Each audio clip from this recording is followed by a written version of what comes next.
ሲያወቀች አላወቀች እያልን ከዚህ በኋላ መደባበቅ የለብንም። አንቺ ሳይዶኝ ለመረዳት እየሞከርኩ ነው። አንቺን ላለማጣት በጣም እየሞከርኩ ነው አይደል? እናንተ በቃ እዚህ ጋር ማቆም አለብን፣ መለያየት አለብን። ለቤተሰቦቻችን በሰላም እንናገርና እንለያይ ነው እያልኩ ያለሁት። እኔ አንተን የመረዳትም ሆነ የማመን ግዴታ የለብኝም ብሩኬ፣ እውነት ስነግርህ በቃ የተፈጠረው ነገር ተፈጥሯል እኮ ነው የምትረጂ። አንቺ ካልተረዳሽ ታዲያ ማመቱ እንዲረዳኝ ነው። ጥሩ ጊዜያቶችንም አስብ እኮ እሱን ካሰብሽ አልፈልግም። የግድ ጥሩ ጊዜ አሳለፍንና ግዴታ በዛ ጥሩ ነገር ታስሬ መኖር አልፈልግም። ከችግር ውስጥ በገባ ቁጥር እኔ ከአንተ ጋር ችግር ውስጥ የምጋፈጥበት ምንም ምክንያት የለኝም። እና እሷ በቃ ከዚህ በኋላ አብረን የምንቀጥል ሰዎች አይደለንም። በቃ ብዙ ተስፋ አይደለንም። ተናገርልኝ በቃ እኔም እረፍት ላግኝ። ውሳኔ ላይ መድረስ አለብን። በቃ እኮ መወሰን ያለባችሁ ለአብራችሁ ሆናችሁ ነገር ማስተካከል እንጂ የየራሳችን ህይወት እንኖር። በቃ አንቺ ልጅ ሞኝ አይደለም። በጣም ልህነኝ ለማስተካከል እየሞከርኩ ነው። እኔን ለማሳመን ብለህ ብዙ ችግር አትጠርነኝ። እኔ እወጣልሃለሁ። ለምን እንትን ትላለህ? እኔ ነኝ እኔ ነኝ ቤት ላይ የመጣሁት። ስነስርዓት ምንም ስነስርዓት አይደለም። በእናትሽ ስሚኝ፣ እግዚአብሔርን እኔ በጣም ከዚህ በላይ ልታገስ። ለማንኛውም አመሰግናለሁ። የነገርኩህን ነገር እያንዳንዱ ነገር አስብበት። ምን ላድርግ?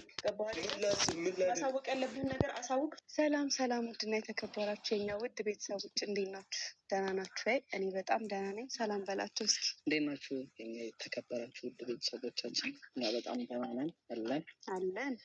እኔም ደህና ነኝ። ያው ትናንት ጠፍቼ ነበረ። ብዙ ሰው በመጥፋቴ ትንሽ የደነገጡ ሰዎች አሉ። ለምን አልመጣሽም ምናምን ያሉኝ ሰዎች ነበሩ። ግን ያው ትንሽ ከነገሮች ማረፍ ፈልጌ ነበረ። ነገር ግን ትናንት ያየሁት ነገር ስላላስደሰተኝ ዛሬ ደግሞ ከፍፄ ጋር መጥቻለሁ። የመጣሁበት ዋናው ምክንያት ያው ወደ ገደለው መግባት ስላለብኝ ብሩኬ ጋር ልሄድ ነው እና ስለመጣህ አመሰግናለሁ። ብሩኬ ጋር ልትወስደኝ ፈቃደኛ ስለሆንክ። ማለት ያው ሙሺ አታውቅም ይሄን ነገር፣ የተፈጠረውን በመሀላችን ያለውን ነገር ምንም የምታውቀው ነገር የለም። ይህን ነገር እየፈራሁኝ እስካሁን ድረስ ስሳቀቅ ነበር። እሱን ደግሞ አንተ ታውቃለህ። አሁን ግን ምንም መሳቀቅ የለብኝም። ብሩኬ እያደረጋቸው ያላቸው ነገሮች ምንም ደስ አይልም። ስለዚህ ግዴታ ሄጄ ያደረገውን ነገር ትክክል እንዳልሆነ መናገር ስላለብኝ ግዴታ መሄድ ስላለብኝ እና ሙሺ ብታውቅም ግዴታ እኔ አሁን አንዳንድ ነገሮች የሚገባት ከሆነ በመሄዴ ግዴታ መናገር አለብኝ የተፈጠረውን ነገር። ምክንያቱም ከዚህ በኋላ ምንም ተስፋ የምናደርገው ነገር የለም ሁለታችን ማለት ነው። እኔ ተናግሬያለሁ። አንተም ልትረዳኝ ፈቃደኛ አልሆንክም። ብሩኬም እንደዛው። አሁንም ቢሆን እንደምንመለስ ነው ተስፋ እያደረገ ያለው፣ ግን ምንም የምንመለስበት ምክንያት የለም። አይ አይደለም፣ እኔ ስለወሰንኩኝ ነው። አንቺ ከወሰንሽ እንደ ልጆቹም ፍላጎታቸው ሌላ ነው።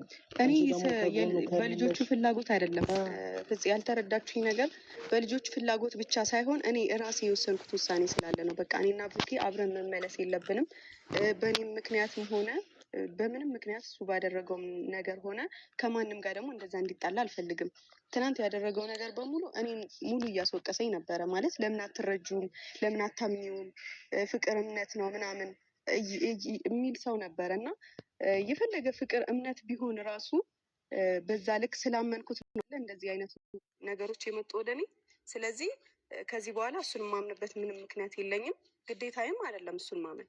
ከእሱም ጋር መቀጠል ደግሞ ግዴታዬ አይደለም። እኔ ባለፈውም ተናግሬያለሁ። እኔ ከእሱ ጋር የሚያስቀጥለኝ አንድ ነገር የለም። ስለዚህ መቀጠልም ደግሞ አልፈልግም። ፍፄ እንድትረዳኝ እፈልጋለሁ። አይ ሁለታችሁ ተስማምታችሁ ተረዳርታችሁ ካልሆነ አንዳችሁ ለአንዳችሁ የምታስፈልጉ ሰዎች ናቸው። እሱን ታውቂያለሽ። አውቃለሁ። ለዛም ነው እዚህ የደረስነው አይደለ? ግን አሁን እንደዚህ አይነት ነገር ባይፈጠር እኔ ደስ ይለኛል። ነገሩን ብትረጂው እነሱን ፍላጎታቸውን እዩ የምትባለውም የእዩ ባል ነኝ ብሎ የመጣውንም ብትረጃቸው እኔ ደስ ይለኛል። እያደረጉ ያሉት ነገር ትናንትና ብሩኬን ወደ ሆነ ነገር ለመክተት እየሞከረች ነበር። እሷም ልጁም ደግሞ ከብሩኬ ጋር እጅ ለመነሳሳት እየሞከረ ነበር። ያንን ነገር ደግሞ አንቺ ነቃ ብለሽ ብታዩ እኔ ደስ ይለኛል። የሆነ ፍላጎት እንዳላቸው ነው የተረዳሁት። ያልገባህ ነገር እኮ አንድ ሰው እንዴት ነው የልጅ አባት ነው ብሎ በዚህ ልክ ችክ የሚለው? ስለዚህ የልጅ አባት ነው ካለች በቃ የልጅ አባት ነው፣ እሱም ማመን አለበት። በቃ ግዴታ ጥፋቱን ለመሸፈን ሆነ የሆነም ነገር ለማድረግ ሆነ ወይ ደግሞ እኔን ላለማጣት ምናልባት የአንድ ቀን ስህተት ተፈጥሮበት ሊሆን ይችላል። ወንድ ልጅ ነው፣ ለምን ተሳሳተ አልልም። ሊሳሳት ይችላል። ፍፄ ተረዳኝ። አንተም ወንድ ልጅ ነህ ታውቀዋለህ አይደለ? የወንድ ልጅ ባህሪ ታውቃለህ። ስለዚህ ወንድ ልጅ ነው ተሳስቶ ሊሆን ይችላል። ጥፋቱን ደግሞ ካላመነ እኔን ማጣት ስላልፈለገ ሊሆን ይችላል። እኔ ደግሞ በዚህ መሀል ተስፋ እያደረግኩኝ መቀጠል አልፈልግም። ገባህ አይደለም? ማንም ሰው ደግሞ እኔ አሁን አንተ እንድትረዳኝ እንኳን አልፈልግም። እዚህ ጋር እንኳን አንተ የራሴ ቤተሰቦች ራሱ እየተረዱኝ አይደለም። ማለት በቃ ብሩኬን ከመውደዳቸው የተነሳ እየተረዱኝ አይደለም። የተፈጠረውን ነገር ያውቃሉ፣ ግን እየተረዳኝ አይደለም። አሁን ጋሽዬ ምንም እየተረዳኝ አይደለም ጭራሽ ማለት ነው። እኔን መረዳት የሚፈልግ ሰው ራሱ ያለ አይመስለኝም። በዚህ በኩል ደግሞ ሙሽ አወቀች አላወቀች እኔ ሌላ ሰቀቀን ውስጥ ነው። ስለዚህ ሁሉን ነገር ሙሽም አሁን ቤት እንሄዳለን፣ ካወቀች ትወቅ እውነቱን። አሁን ቤት ካገኘዋትና ከጠየቀችኝ ለምን ጠፋሽ ምናምን ካለችኝ እንዲማለባብሰው ነገር የለም፣ እነግራታለሁ የተፈጠረውን ነገር። ማንም ሰው ደግሞ ተስፋ እያደረገ መቀጠል የለበትም። እሱም ቢሆን ደግሞ እያደረገው ያለው ነገር ልክ አይደለም። ትናንት አሁን ከሰው ጋር እንደዛ መጣላት እኔ ማላቅ ነው እንደሚመስለው